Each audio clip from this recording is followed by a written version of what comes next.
Hooray! Today I decided to showcase a bit of an obscure game. This is a game that's not on everyone's radar. It's quite a niche little genre, I'd say. It used to be popular in arcades, I guess. It's a top-down shooter kind of thing. It's not really something you will see played a lot, but I figured I'd give it a bit of a look for fun mostly. So it's going to be a bit of a shorter video because this game, most of its content is story focused, which is not something I want to spoil exactly. Me, I'm a mechanical kind of guy. I want to show you the deep mechanics of the game, how it works, how it feels, problems, any scummy microtransactions, stuff like that. So I'll start with the settings, which this game has quite a lot actually. It's not bad. It could have more. There definitely could be more in here. But it has what you expect. But what it does have, which I'm happy about, is color vision for accessibility, which I think is a dying thing, honestly, which it shouldn't be. In my opinion, the more the gaming industry evolves, the more features you should get, but that's not the case in a lot of situations.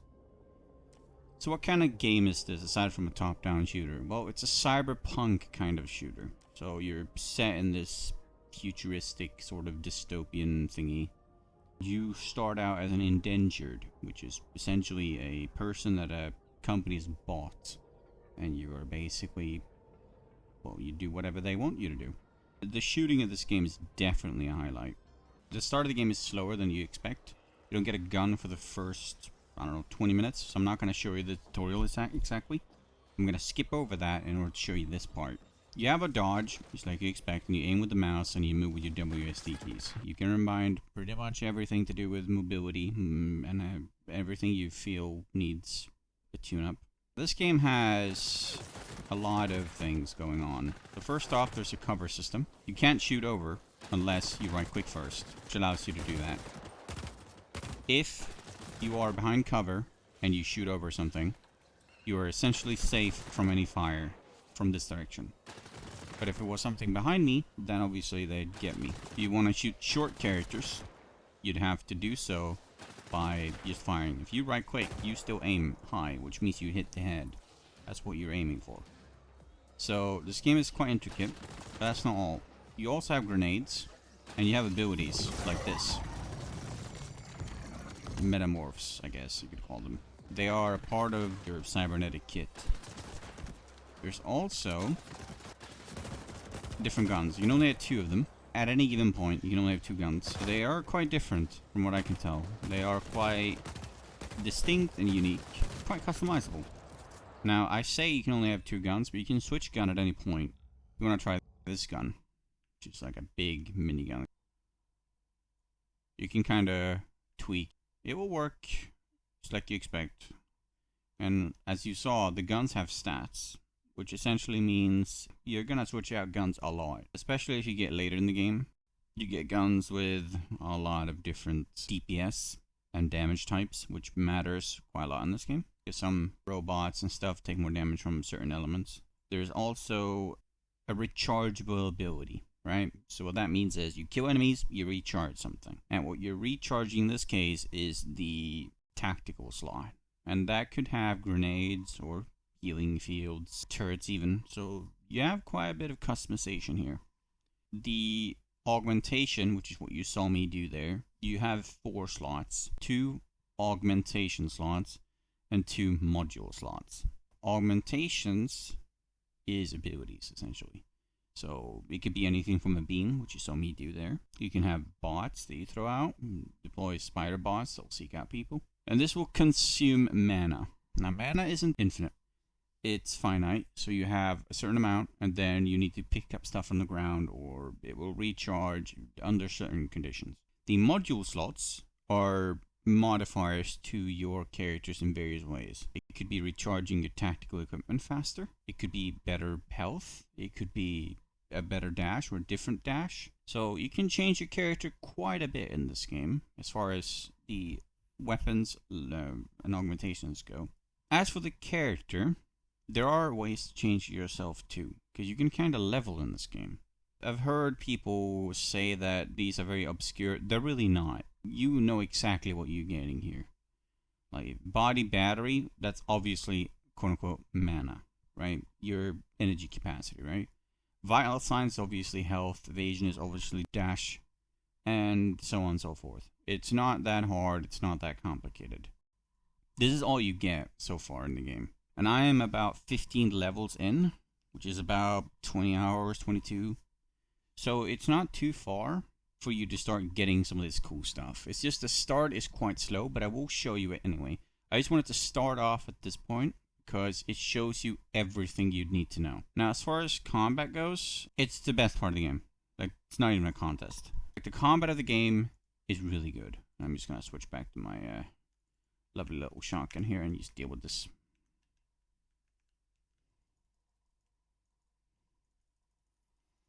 Now, if you're good at the game, you can actually dodge bullets real time yourself, which I think that's nice.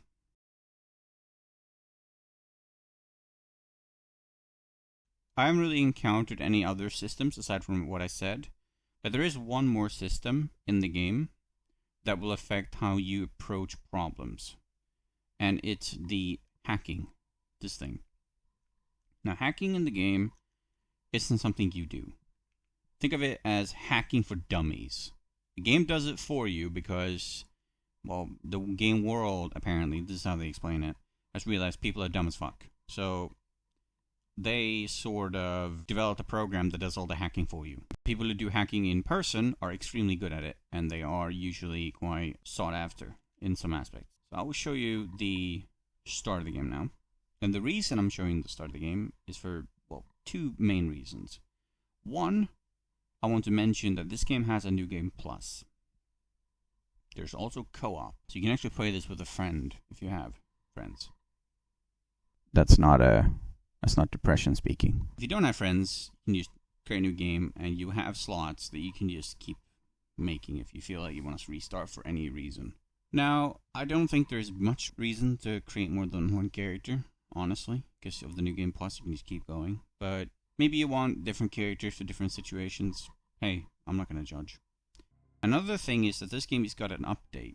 It's got like a cyberpunk sort of update. I will shut up during the intro though.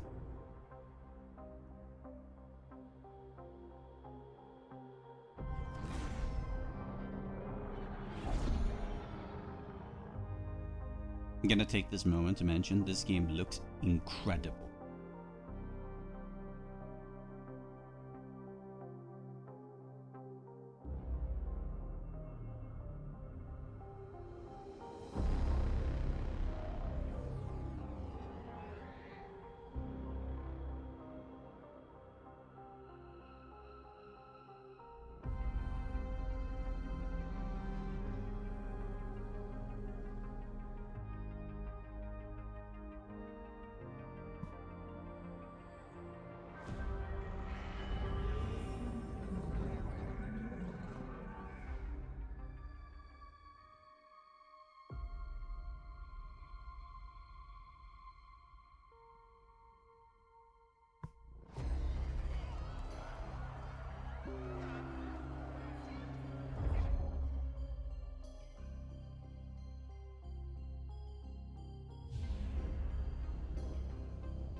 Alright, now as you saw, the game looks incredible. Like, they nailed the cyberpunk aspect in every sense. The despair of being in a corporate society, downtrodden looking cities, and the layered city where you see it's nice and pretty at the top, and then as you go down, you know, it's like a proper mega city. Like, it reminds me of Judge Dredd a little, or the Warhammer 40k sort of mega cities. The big ones. It reminds me of that a lot. Now, you can play male or female, and you can customize yourself decently. It's not the most brilliant customization. There are some, as you can see, you can make yourself decently different, but the gear in the game change you quite a bit. because you do get some items that you wear, which I didn't really show. But for some, it's an important bit of the game. For me, it's really not, but I will show that just in case it is at the end. Alright, so let's just make this character. No, I said you didn't get a gun at the start. You do have a gun. You just can't use it at the start of the game. So this is what you'll see most part of the game. Causal origin traced to waste management, disposal SI, in maintenance subsector 41A. He's shutting up during the robot section. Locate WMD control room. Interface with WMD SI. Diagnose cause of error. Conduct any repairs needed.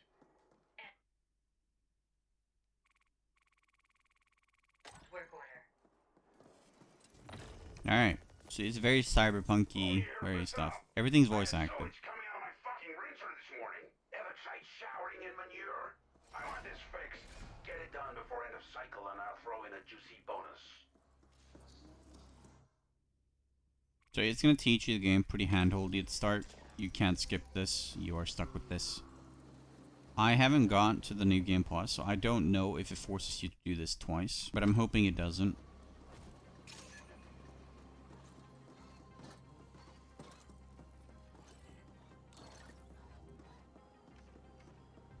I'm going to show you a bit of the voice acting before I hop out again.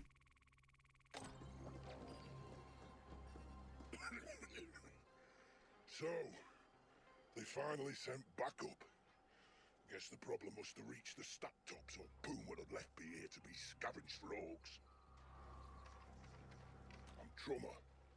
Hope you came armed. SI's locked itself into a recursive void loop.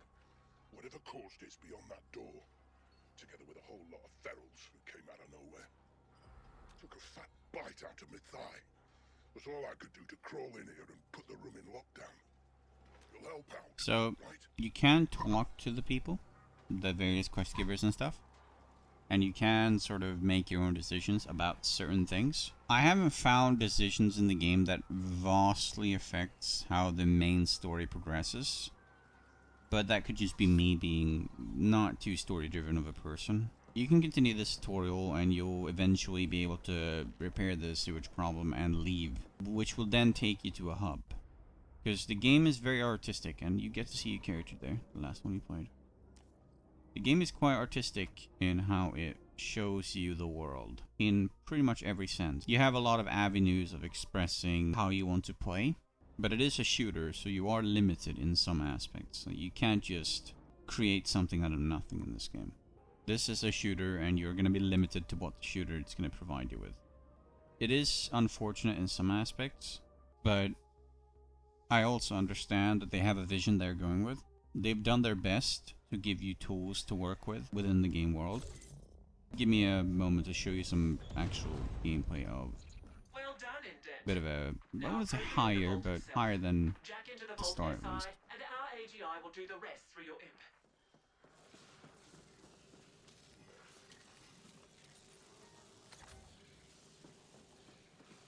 Alright, let's see. So this is locked, right? But as you can see, you can hack it, which allows you to open it. And the hacks in the game is found by exploring.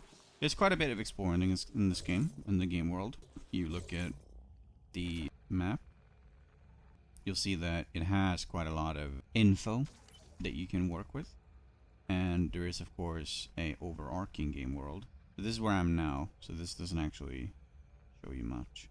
But here, in Cluster 13, is where the main city is.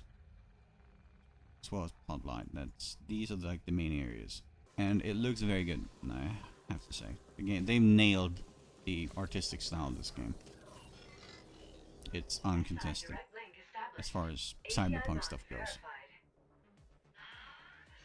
Like, look at this.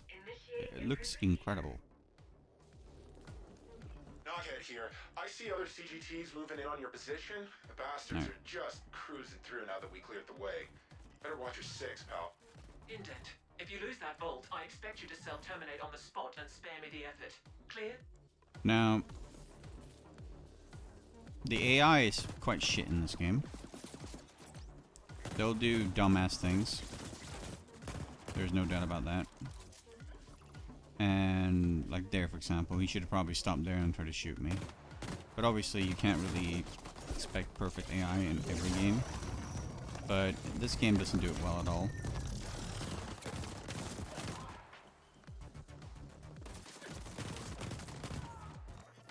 Like, there are some times where the AI is actually kind of good. And I'm playing on a bit of a harder difficulty, so... Or I'm making it harder for myself, rather. Because I usually go attack areas I'm not leveled for.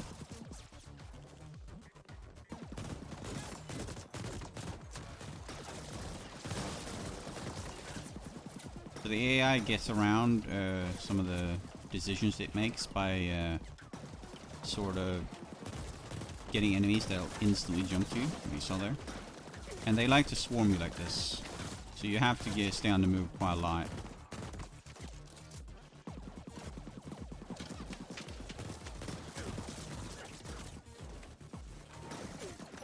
But as you can see, the game can be quite difficult.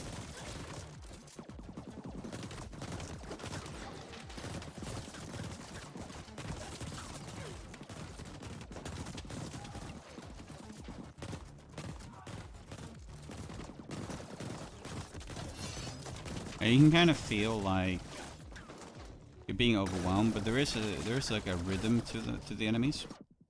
Like if I go in here, I'll die.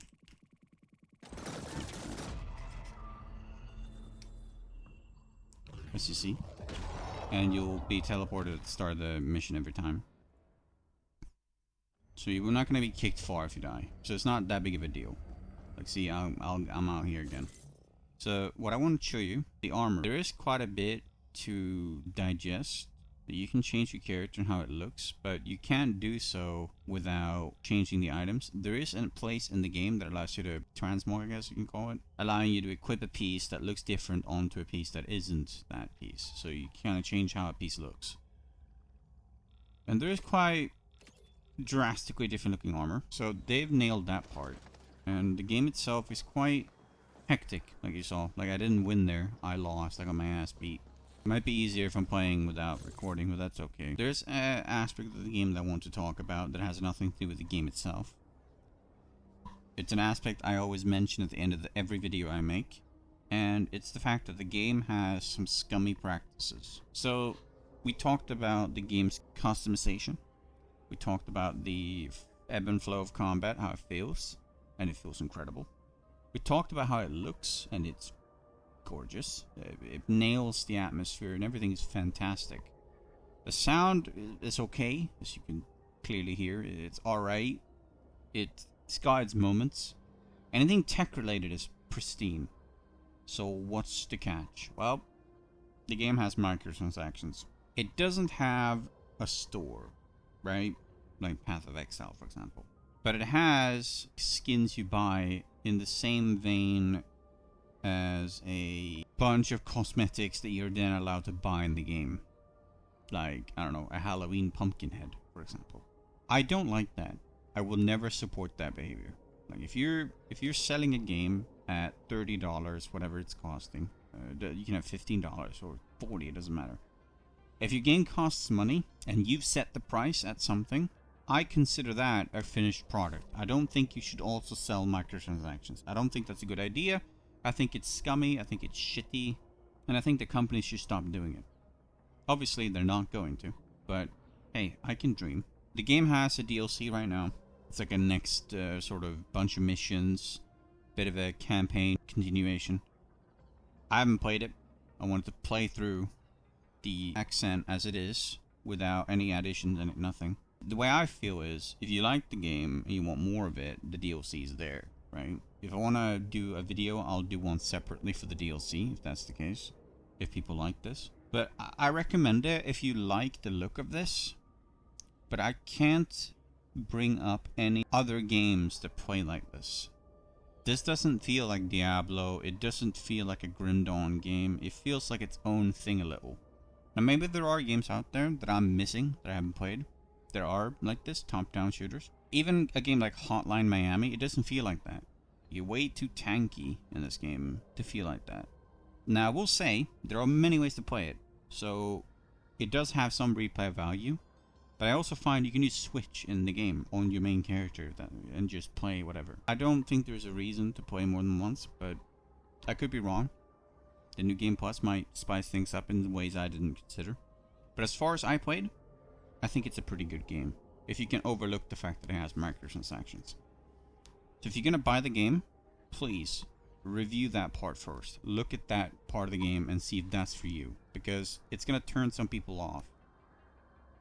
Anyway, that'll be it for me, and I'm not going to plug myself, because fuck that shit.